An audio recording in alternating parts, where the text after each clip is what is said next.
since 2015 and have known me since those days.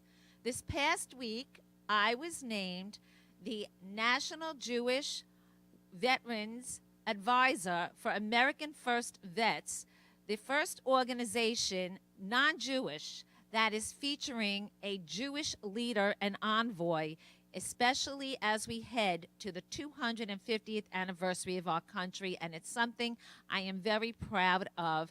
And it's a way for the Jewish voice, Jewish Republican and America First voices to be highlighted in a different arena. And with that, I am going to tell you that my three guests here have a lot of knowledge to share with you regarding the Trump's first month. And each one of them has a different part in what is going on. I'm going to introduce my guest, and it's going to be a little different than usual. We're all going to be in conversation because they all know each other and they all know me. I'm going to go in alphabetical order of introducing. Ken Abramowitz is the president and founder of Save the West, and he is also a healthcare venture capitalist and analyst.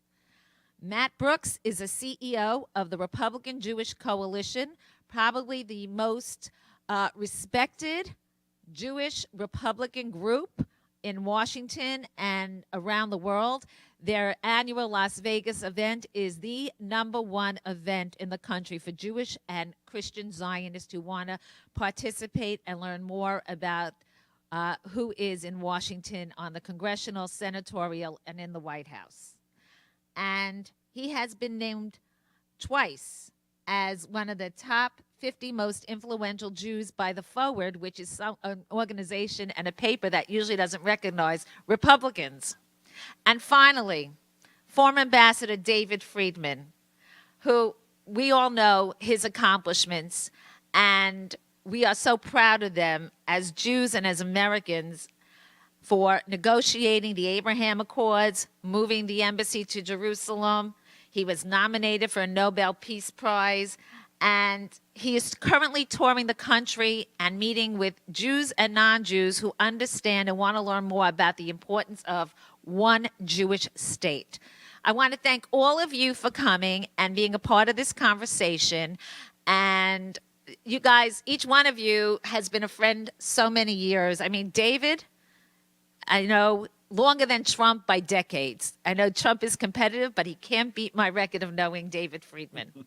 Anyway, I'm going to go in reverse alphabetical order with the first question because I really want each one of you to share your thoughts. How is the Trump administration during the first 30 days? First, I'm going to ask about Israel, and then I'm going to ask about American Jewish issues. Let's start with Israel. David, please. Well, Cindy, thanks for having me. Thanks for having me on with my friends Ken and Matt. I give him an A+, and I'm a pretty tough grader. With regard to Israel, look, the first thing he did was he unlocked the weapons, the significant weapons, the heavy weapons that Israel has wanted now for months. Those have now arrived in Israel. He immediately reversed the executive order by Biden sanctioning Jews who live in Judea and Samaria, which was, I thought highly offensive and insulting to the Israeli government as well as to the sanctioned people themselves. Netanyahu was the first world leader who was invited to the White House. And I think the things he said, whether it's about supporting Israel to eradicate Hamas or supporting Israel with regard to Iran, I mean, I don't think any president, including Trump 45, has had a 30 days like this. So I'm enormously proud. Maybe some of the things that he and I used to talk about have rubbed off, although I'll let others make those comments. But he's doing great. He's really doing great. I'm very proud of him. Matt, you're up next. Well, thanks, Cindy, and thanks for having me. It is great to be with Ken and Dave, and honored to be on your show and have a chance to talk with your audience at a very consequential and important time in our country's history, and certainly the history for the Jewish people, because I do think that we're at a bit of a transition point. I think that because of President Trump, and everybody talks about grading a president on his first 100 days, For Donald Trump, in typical Trumpian fashion, it's really his first 100 hours in which he is, I think, set about a path to really not just transform the U.S.-Israel relationship, but to transform the entire Middle East. And I think two of the most important takeaways, I think, of this first month of the Trump presidency. Number one, the Biden administration desired and created daylight between the United States and Israel. They actually wanted to get separation and create distance between the United States and Israel, and they did it very well, by the way. But when you have daylight between the United States and Israel, bad actors around the world see that, and bad things happen. And that's one of the reasons we had October 7th, and that's one of the reasons that we're now 500 days into hostages being held, because Hamas knew that the Biden administration would rather put pressure on Israel than put pressure on Hamas. President Trump has shut that down to the point where I think in the entire history of Israel's existence since its founding, there has never been a stronger bond and a stronger linkage and less daylight, no daylight, I should say, between the United States and Israel. That's number one. And number two, I don't think you could it's impossible to overstate how significant the president's bold plan with regard to the resettlement of Gaza is, and ultimately his comments about relocating the Palestinians out of Gaza, where they're going to go, not sure, but that in and of itself is going to have a huge impact on the region. And I believe this all sets the stage for further success in terms of normalization with other Arab countries down the road, whether it's the Saudis or others. So I think this is a very historic, and we're on the cusp of something I think very dramatic in the region. And Ken. Okay, well, I agree with my two good friends. But I just want to interject a few other issues. So I guess we'll all agree that Trump gets an A+, but I'm going to have an asterisk, if you can have an asterisk next to an A+. So let me just go through some of the asterisks, so to speak, within the context of A+. I was not happy when Trump, before he became president, publicly said to Prime Minister Netanyahu, end the war in Gaza, get it over with. Well, wars end when bad guys surrender. They don't end when good guys surrender. Good guys can surrender anything. You can end the war in a second. Just say, I surrender and I lose. The objective is to get the bad guy to surrender and lose. So I was unhappy with that comment. I was unhappy that President Trump pressured Netanyahu to take his own terrible deal for the hostages, which Netanyahu never should have negotiated such a terrible deal. Israel won the war in Hamas, and they negotiated as with Hamas as if they lost the war. So I was unhappy with that. President Trump has publicly broke one of his own rules, which is when you negotiate with adversaries, you don't negotiate in the newspapers, you don't negotiate on the internet, you negotiate when you have negotiators negotiating. And he publicly said that he wants to negotiate a deal with Iran, as if that's possible. And he said, I don't like military actions until they're absolutely necessary. Hopefully we can work something out. You don't signal something like that in the newspaper or on the internet. And so those would be my asterisks within the context of an A+. So now I'm going to say I am sitting in a room that is owned by very supportive Trump people that support Israel, but no one here is Jewish, and they brought me in as a Jewish voice here to stand with other coalitions. And we are concerned about American Jewish issues because, as we know, unfortunately, too many Jews in America aren't concerned about Israel as much as they should be. So on the issues that concern American Jews, how is Trump doing? Matt, you go first. Well, I would again give him an A+. What they are doing to crack down on the rampant anti-Semitism on America's college campuses and in our cities across the country is exactly what needed to be done, and it shows real leadership and, again, an abandonment of the Jewish community by the Biden administration, who sat on its hands for the last 4 years, as we saw college students across the country fearful of being on their campus. We saw folks wearing kippahs and stars of David, fearful of walking the streets in their communities. That's unacceptable in America, and Donald Trump is making it clear that that's going to come to an end. And one of the reasons that I believe he did so well in the last election among Jewish voters is this whole issue of anti-Semitism and insecurity. We ran a extremely impactful TV ad that showed three grandmothers sitting around a table at a local deli talking about how, first of all, they never voted for Republicans in their life, and that they were going to vote for Donald Trump because they didn't feel safe, and that their grandchildren were being harassed on college campuses and people were being attacked. And so I think domestically what this president is doing to stand with the Jewish community, to end the scourge of anti-Semitism in America, to deport the outside foreign instigators who are on the college campuses fomenting hate and anti-Semitism and trafficking in support of terrorists. I think he's doing exactly what normal people and what moral clarity dictates. He's acting strongly, forcefully, and unequivocally in ending this. And so I think we will, again, this is something we should be very grateful to him for, and I think it's something that's going to pay big dividends. Ken, do you have a couple of words you want to add? I agree with everything Matt said. I just want to add something here, and this is not an asterisk, so to speak. Still within the context of A+. He just hasn't gotten to it yet. America and Israel should be the beacons of anti-Semitism and anti-Christian behavior throughout the world. First, we have to get our own act together. We didn't. We're on the way to getting our own act together. After we do that, we have to start criticizing our friends and enemies, but particularly our friends, because our friends may listen to us, our enemies won't.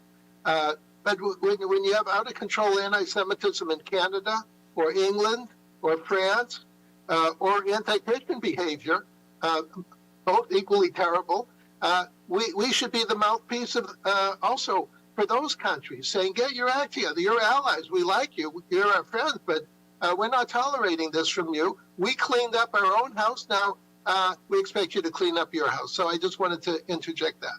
David, I'm going to talk a little bit about your book, One Jewish State. You've been touring the country. You've been meeting Jews and Christians. What is the one message, especially with everything going on now, and the talk that, since Trump decided, his Gaza plan, and I guess we're all planning to have a Gaza-Trump tower to go to next Pesach, but in reality, what do you want to share, and that you want everybody, of course, to buy the book? You'll tell us at the end where to get it, but tell us the one piece that people should remember about why we need one Jewish state. Well, look, the short answer is that we have tried virtually every means possible to enable the Palestinians to live side by side Israel in peace. Obviously, the most noteworthy experiment was in 2005 when Ariel Sharon evacuated all Jews, Jewish civilians, Jewish military from the Gaza Strip. And when that happened, the Bush administration, George W. Bush administration, met with the PA, with the Palestinian Authority, and said, look, guys, this is your chance. Here's a chance. We're giving you an open, beautiful beachfront, 25 miles of sunset-facing beachfront along the Mediterranean. Here's your chance. There's nobody there but you. You're the only ones there. We're going to give you money. We're going to give you opportunities. We're going to give you whatever you need to build a prosperous, independent Palestinian state, and show the world, and especially your neighbors in Israel, that you're capable of living side by side in peace. Now, that experiment failed almost from day one. It failed, and it failed again, and it failed again. And the world kept, ignoring it and trying to push square pegs into round holes. And then it failed spectacularly on October 7th. And look, to me, the two-state solution was dead back in 2000. It was dead since Oslo. I never thought it would go anywhere. But October 7th put the first nail in the coffin, and I think President Trump's speech about taking over Gaza, America taking over Gaza, put the last nail in the two-state coffin. But that only gets you halfway there, right? So we know you can't have a two-state solution. Now the question is, well, what do you have instead, right? So what I would say is, look around the region and collect resumes for who could possibly be in charge of Judea and Samaria, or now of Gaza from a governmental perspective. And the reality is that Israel is the only country in the region that is A, a democracy, and B, has a track record of empowering its Arab minorities. Look at the Arab minorities inside Israel now. I mean, 20% of Israel is Arab. More than 20% of the students at all the elite universities are Arab. The former friend of mine, former head of Bank Leumi, the largest bank in Israel, is an Arab Muslim, I should say. There's lots of Arab and Muslim doctors and lawyers and accountants and pharmacy owners. I mean, Arabs have integrated into Israel. There's no minorities anywhere else in the Middle East where they've integrated in society. So Israel's the most qualified to take the Palestinians and to help bring them up to a better standard of living. And then what I say on top of that, for those who care, and I would include myself among those, it is the will of God. I mean, it is the prophecy, it's the covenant that God made to Abraham, to Isaac, to Jacob. It's the fulfillment of the prophecies of Isaiah, of Ezekiel, of Jeremiah. And as Mike Pompeo, who wrote a foreword to my book, says, why would anybody be surprised that the best outcome for all the inhabitants of the region, Jew, Muslim, Christian, Druze, whoever else, the best outcome for all is to fulfill the will of God. And that's the shorthand version of the book. And, obviously, what I just said goes into much more detail over the course of the 230 pages that are inside One Jewish State. Let's talk a little bit about the Trump administration, of course, all of us, I mean, you guys know them better than me. So many of the people in Israel we've experienced. I mean, Ken, 2 o'clock in the morning, we were in Yeshua's tomb right next to Pete Hegseth and his wife.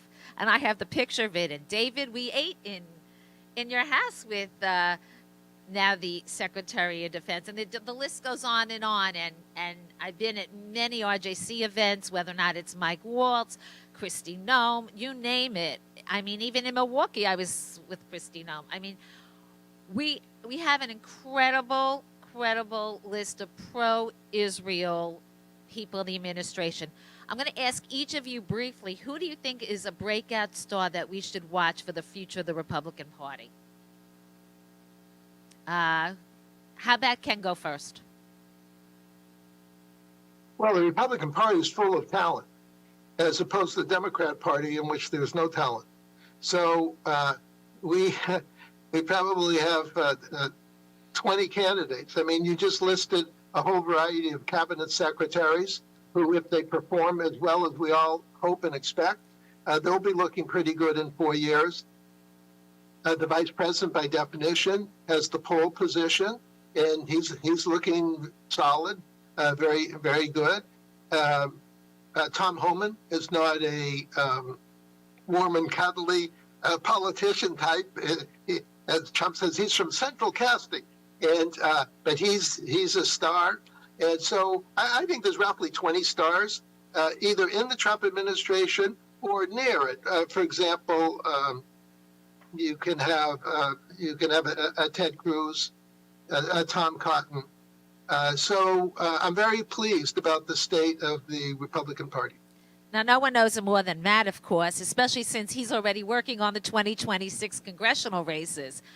Who should we be watching out and supporting? I can't believe we're saying this, but people don't realize Trump really doesn't have 4 years to succeed. He really has 1 year, because if he loses the House in 2026, then it's going to be, again, the last 2 years of nothing getting done but impeachments. And I tell people, local elections counts. I know you're not involved with it as much, but a lot of Jewish organizations are sending out emails. You have to vote in the Democratic primary and vote Democrat in New York and Chicago and L.A., and that really is not helpful. We see this time and time again. It does not help a Republican president, a Republican House, and a Republican Senate.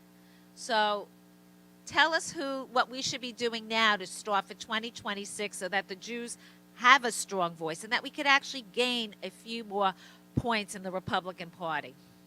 Well, we have, first of all, there's elections, are about offense and defense. And so on defense, we have a number of really good friends who are up this cycle that we have to do everything in our power. Someone like, for instance, Lindsey Graham is up this election cycle.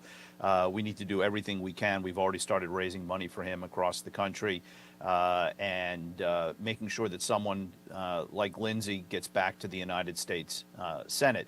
And then the other thing is on offense, I will tell you that we have made very clear that our number one top target, top priority for 2026 is to beat Jon Ossoff in Georgia. Jon Ossoff proudly likes to talk about how he's a Jewish member of the United States Senate, but he's also one of 19 who voted against critical arms while Israel was at war, and proudly voted to withhold those arms and has doubled down and defended that vote repeatedly. And so we are going to spend whatever it takes. We've already budgeted about $15 million to come into that race. We'll spend more if we have to. But in 2026, beating Jon Ossoff in Georgia is our number one goal. And let me just say one other point that I think is important, Cindy, and that's, I would like to give a special shout out to you mentioned about getting the president's agenda through Congress. Nobody has a harder time to do that than the Speaker of the House, Mike Johnson, who is an absolute, you talk about breakout stars, he is a breakout star. He is an incredible leader. At one point, he has there's the Senate Republican majority for the first time in history is larger than the House Republican majority. He has no room for error, no runway for him to lose support. So everything he does is a direct result of his persuasion and his powers of leadership to bring all of the Republicans, which is, we all know, is like herding cats. And if you do what you need to do to make the MAGA conservatives happy, you lose support from the problem solvers and the moderates in the House, and everything is a balancing act. And I just would like to say that not only is Speaker Johnson probably the most pro-Israel speaker that we've ever had in history, he's the right man for the job right now, and I think he's going to do a terrific job working with Majority Leader Thune in the Senate to get the president's agenda through Congress. David, what are your thoughts on any of this? Well, I'm in violent agreement with everybody. And look, I think the most interesting member of the cabinet is Pete Hegseth. And I say that because, first of all, I don't think we've ever, not that I recall, I don't remember ever having, Pete Hegseth, a Pete Hegseth type in that office. I mean, during the first administration, we had General Mattis for a while. Then we had a couple of acting secretaries. Then we had the last guy who never got along with Trump. And so here with Pete, you have somebody, first of all, who is an unabashed Zionist lover of Israel. I spent a lot of time with him when he was at Fox. He came over. He did a couple of specials on the Middle East. He did a couple of specials specifically about Judea and Samaria, which is very close to my heart. We were on helicopters together with the Prime Minister doing interviews and doing B-roll and doing, I got to know him very well. He loves Israel. On top of that, he loves the military, the U.S. It comes across his love for the American soldier. And then on top of that, he's so telegenic because of his prior career on Fox that he's just an excellent communicator. So, a 44-year-old, super Zionist who appeals to the camera, easy on the eyes, who loves Israel. We've never seen that altogether as the Secretary of Defense, and looking forward to seeing how that plays out. I have good feelings about it. I just want to say something following up what Matt said, because my closing is a huge announcement about that Georgia race with Jon Ossoff, because I've already been approached through my work with America First Vets, and we're going to have a discussion about it. As I know you can't stay on the whole time, you guys will let me know when you have to get off, but I do have an announcement because I do agree that is the most important race in the country for 2026, along with every single House seat. There are some seats that we lost that we don't really know we can't figure out like why we lost them, like New York for an example, Anthony D'Esposito. But I think there's a chance we could possibly pick up some of those seats, especially if Trump is going to be doing as well as the polls suggest. David, I know you had to go soon, so I'm going to let you please tell everybody where they can get the book, reach out to you. I can't thank you enough. David, I mean, my first mentor before any of this was David's father, and I remember fondly even sitting on his lap at services, because the most important thing that the Freemans were taught, even before all the Israel was important, but to be a proud Jew and never forget that. So, David, share with everybody your closing thoughts and where they could reach out to you. Well, Cindy, we go back a long time. I remember on Friday afternoons getting a ride home to Long Island when I was at law school at NYU. Your dad, who had his factory right nearby, would drive me home. And so I learned how to appreciate a good cigar also. He was constantly chewing on it, smoking on it. He had good taste in cigars. Look, One Jewish State is, the subtitle is maybe gives you a better sense of what it's about.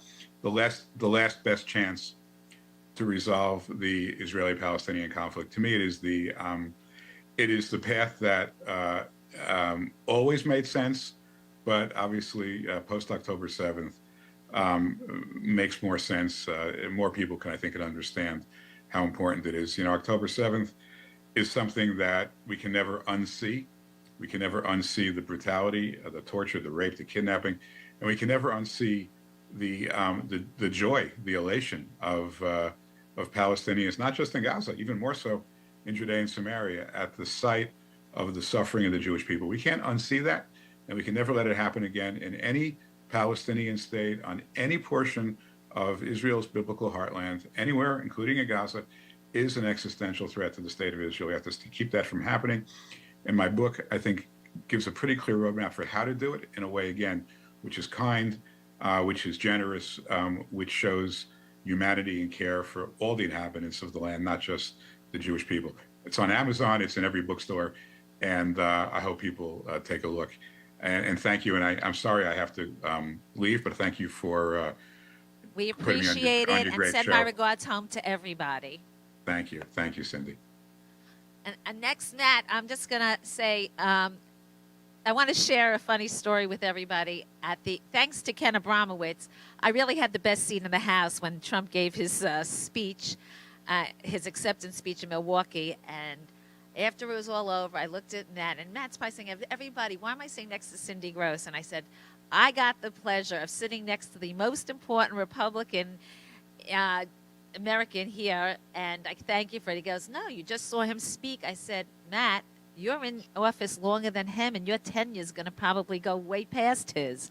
So we are so honored to have you. It has been so hard getting you on the show, and we have to have you on regularly, and with Sam, and with all the different congressional and senatorial candidates that we have to push, because right here where I am sitting, we have volunteers that will go in any state, go door to door, and help the Jewish voice Absolutely. get out there and support America First values, support the American dream, and Judeo-Christian values. So share with us your closing words, and I know you had to go, which leaves me time to talk to Ken about a project we're working on together.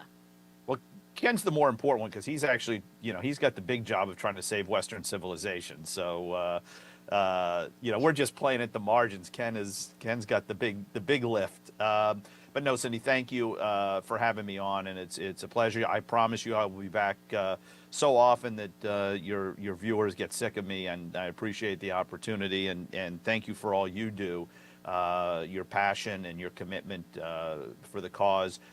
As I said in my opening thoughts, I think we're really at an incredible, on the cusp of something pretty special, not just how we're going to change America, but also how we're going to transform the Middle East and strengthen the U.S.-Israel relationship, hopefully deal once and for all with the threat from Iran.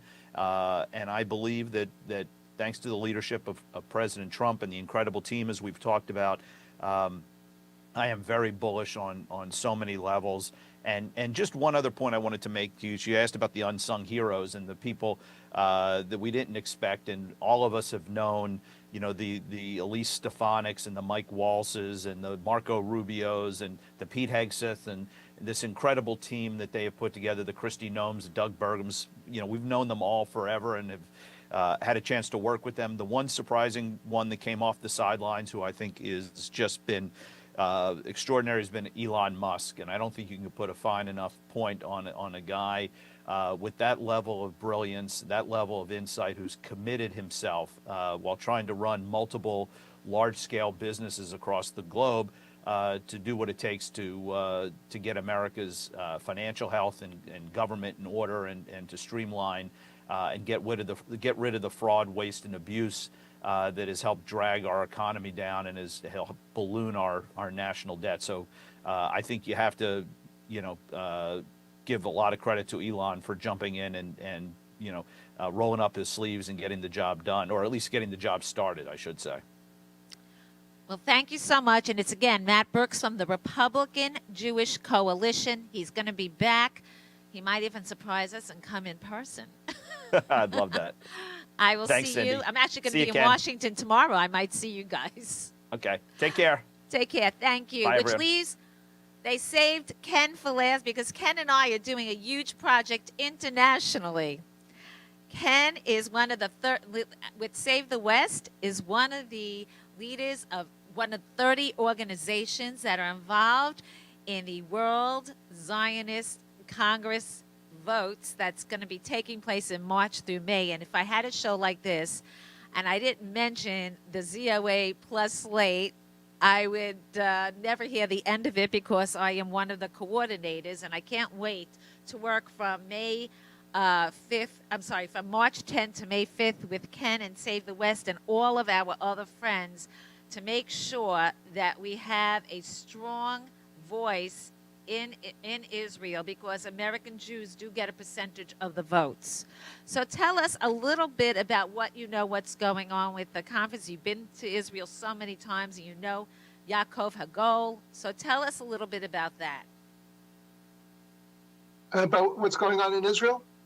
Well, with the conference, with the World Zionist Congress, you work with Liz Burney, with Mark Klein, with Brooke Goltz. We have an amazing slate of 30 organizations. Dov Hikien's organization, Americans Against Anti-Semitism, Americans for Terah Kohanim. I mean, and Save the West is one of our organizations. So I would love, first of all, what is your relationship with Yaakov Hagol? And he just had a major victory in Israel the other day with Likud.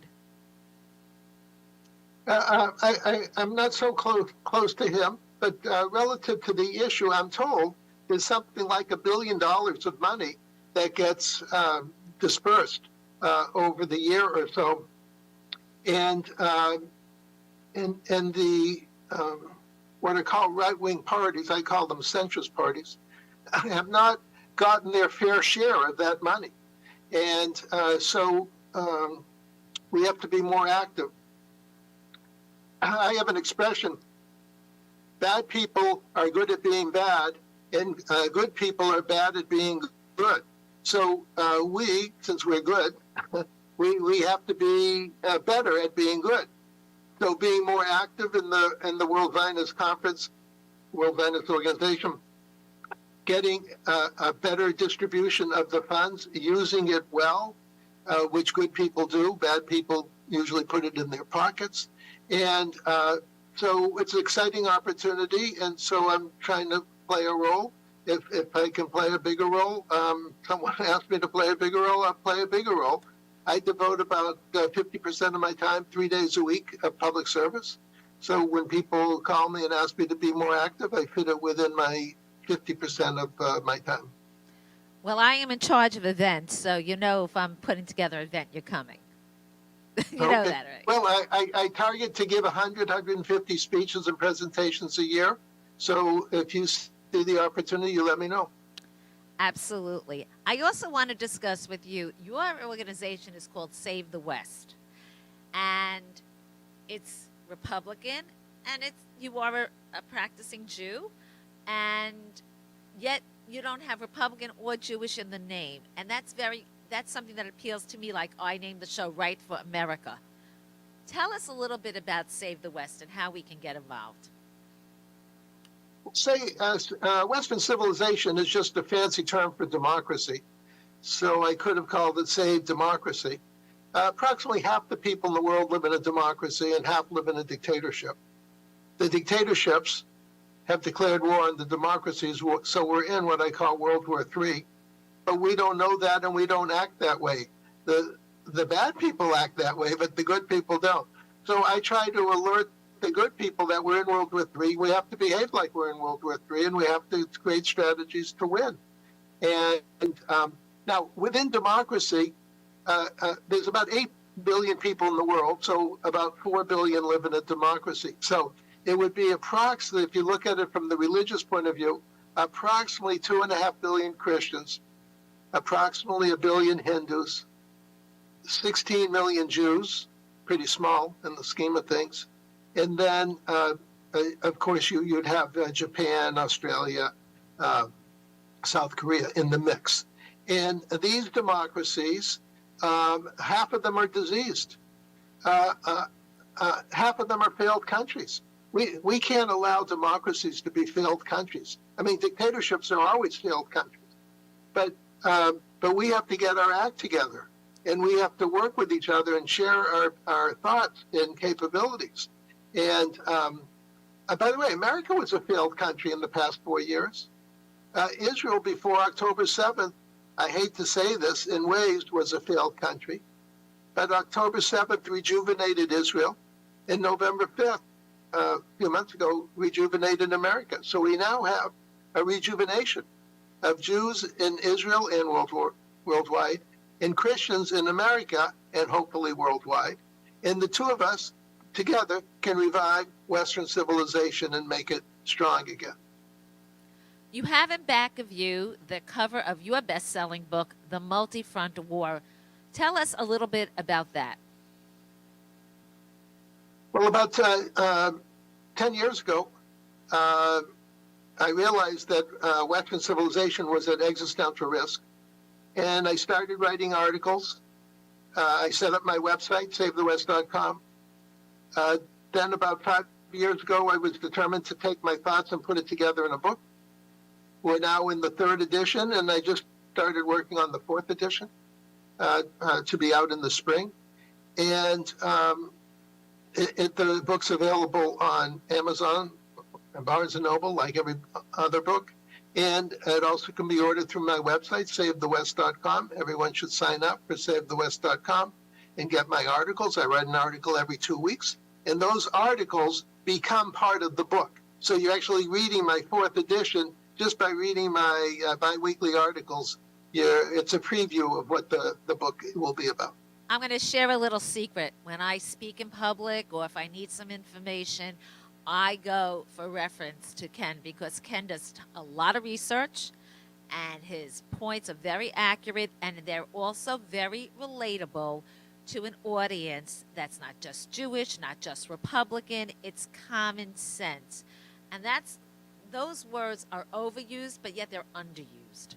And if you really want to take time to learn fact in a precise way and at your leisure, I suggest follow Save the West and go on the website and follow and read the articles because they are all up to date and filled with lots of information.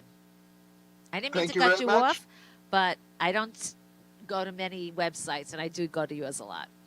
Okay, great. Happy to hear. Well, thank you for your time together. It's great to be with you. Let me know if I can help any other time. We would love to have you. Send my regards to your lovely wife. I must tell everybody, of all the Jewish leaders, the nicest is Ken Abramowitz. He has treated me well in Israel, in Washington, in Milwaukee, in New York, in Florida. If I'm ever in a place and he's there, he makes sure to take care of me and his lovely wife also. You cannot ask for better Jewish leadership than Ken Abramowitz of Save the West. And I will see you soon. And thank you so much for joining this conversation and to being a part of such a very timely and important discussion. It's great to be with you anytime. Thank you. Okay. And before we go, I am going back to my opening pearls of wisdom because you know my name means sweet pearl. And I started to tell you about my new position as the American First Veterans Jewish representative for military and warfare, history, and current military service. And we are going to be doing a lot of things together. I am going to be touring the country, meeting with Jewish military, meeting families of Jewish military. I am here to educate people. People think that Jews are not a part of the military, and that's certainly not true. We are about to celebrate the 250th year of our country, and George Washington could not have had a success if it wasn't financed by Chaim Salomon, a Jewish immigrant. And Chaim Salomon actually died penniless because the American government never gave him back the loan that George Washington needed to get together the armies to win. So our history in the military goes all the way back, and we are going to share a lot of experiences with you. But more important, we are going to work with veterans and current military people on getting legislation and meeting candidates to support them and getting issues front and center in local, state, and national campaigns. If you think local isn't important, just go to Washington and see how many people started out as a local assembly person, a local state senator, a local city council person, a local mayor. You know, many people forget Karen Bass, before she was mayor, was a successful congressman in her eyes. In fact, California probably thought she was successful because they voted for her over and over and over again. So I am telling you that I am going to help you, not only in the Ostroff case in Georgia, where we have to take back that seat, but on local elections to support America First candidates to make sure they have a victory and that they work together with their state and federal elected people to work together with President Trump and the MAGA movement, because we just started MAGA. It's going to go on way after President Trump, even if they manage to make an amendment to have him another 4 years. And with that, my closing statement is actually the first piece of news that the America First veterans have put out, applauding President Trump's vision for Gaza development in partnership with Israel. And this came out yesterday. America First veterans, America First vets proudly stand in support of President Trump's strategic initiative to develop the Gaza Strip in partnership with Israel and Prime Minister Benjamin Netanyahu. And the visionary plan represents a bold step towards securing long-term peace and economic stability. And that's really key there, economic stability in the region, offering a pathway to prosperity for both Israelis and Palestinians. Economic investment and strategic development are critical to establishing lasting peace and security, said National Chairman of America First Veterans, Jason Longren, who I have to thank for asking me to take this position and work with him on making sure that Jewish veterans have a voice on every level of government and within an organization. It's not too often that national organizations have a Jewish representative, so I thank them for letting me be the envoy and voice. The president's plan focuses on establishing economic zones, modernized infrastructure, and pathways for Palestinian self-sufficiency, ensuring that the region no longer serves as a breeding ground for extremism. By leveraging Israel's technological and security expertise alongside American investment. The initiative aims to provide jobs, reliable resources, and an improved quality of life for the Palestinian families. I don't know, I'm just going to say something here that most of you don't know. But before the Gaza Strip was Gaza Strip, it was a glorious place to live called Gush Katif. And I'm going to suggest each and every one of you Google and look up not just what it says about Gush Katif, but the images of families and education and gorgeous beaches and beautiful farms. And Israel gave that up to the Palestinians for nothing at the expense of Israeli families' lives, their livelihoods, and their sense of security. So when Gaza in 2008 became Gaza and the last Jews left Gush Katif, they were given a paradise. It was up to the Palestinians to decide how they lived there. Did they want to live there in glory and beauty, in wonderful lands of resorts with tourism, or do they want to live there educating their babies and young toddlers to hold guns and knives and kill Jews?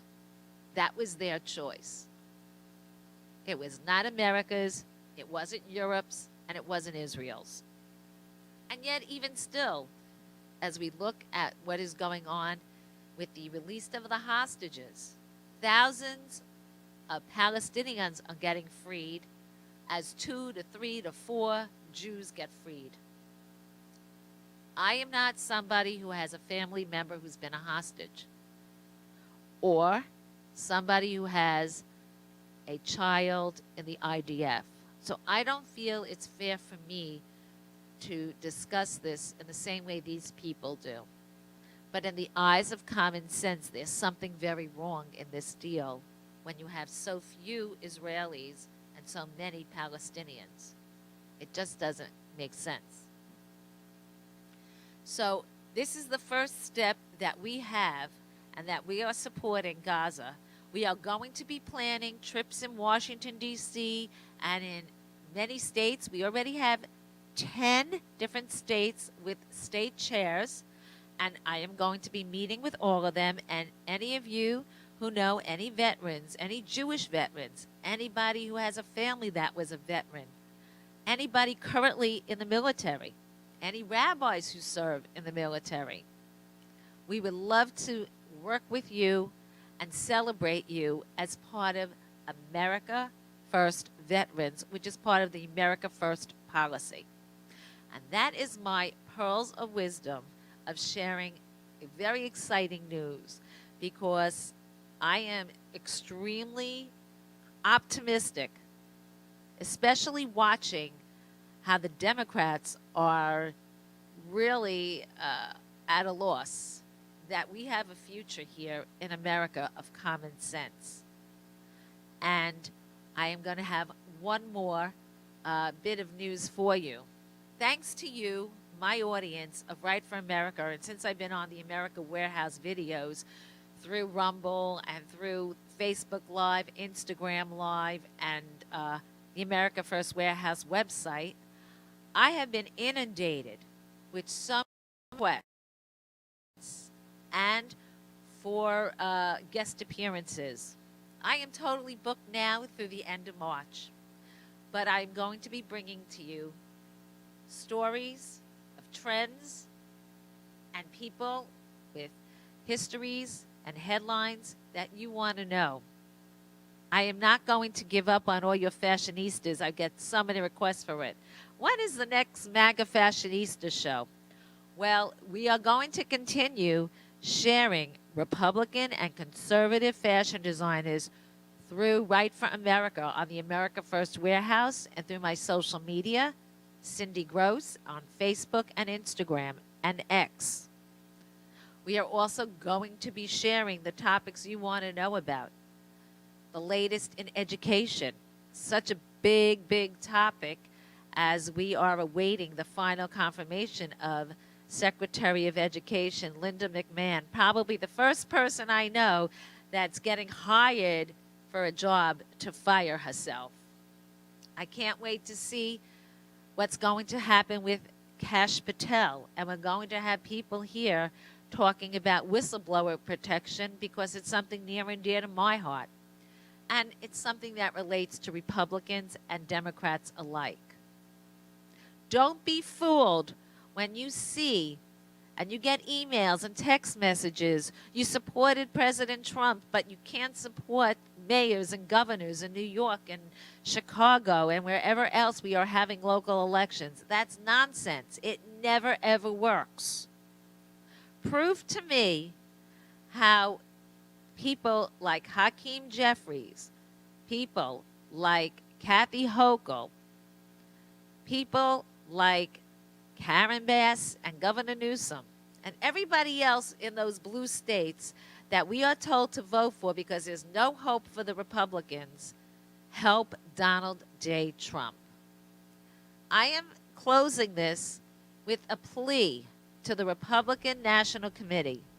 Please get out now in all 50 states while it's early enough and get your grassroots together. There are so many people that are America First that will do anything you want.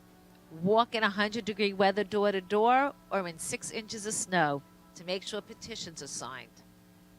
Donate their last $5 to make sure their candidate gets into a primary and then an election win.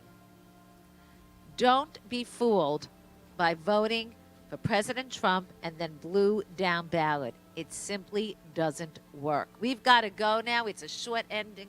I've got to say goodbye. This is Right for America. I'm Cindy Gross, the U.S. Patriot. Remember, you don't have to be Jewish to be a part of this show. Thank you so much. We'll see you soon. Remember to stream us anytime, anywhere on Spotify, Apple Podcast, and iHeart Podcast as well. Jewish Podcast out of Israel. And we are on Rumble and through the America First Warehouse. And, of course, I'll see you Sundays, AM, FM, on WGBB Radio in the tri-state area. That streams live on iTunes. See you next time.